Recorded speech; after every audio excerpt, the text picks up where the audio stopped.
Vzgoja ali nadzor? Razlika je velika.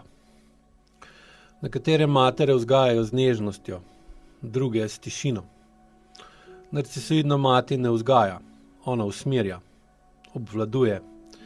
Preobleče nadzor v skrb, sram v humor, prezir v primerjave.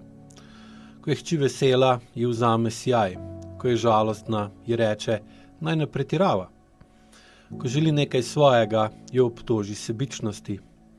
Vsaka meja je za njo napad, vsaka potreba po svobodi izdaja. Komentira telo, vstopa v sobo brez trkanja, bere misli skozi dnevnike.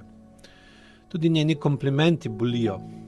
Reče, lepa si, ampak ne pozabi, po meni imaš to lepoto.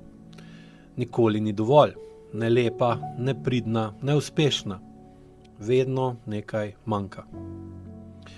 A največ manjka topline, prave bližine, občutka, da si varen, tudi če si drugačen, tudi če si samo ti. V vsakem domu je vse tiho, a v tej tišini hči nauči srce, da se skrije. In sčasoma začne verjeti, da si ljubezen mora zaslužiti, z molkom, z ugajanjem, s tem, da sebe vedno da na stran.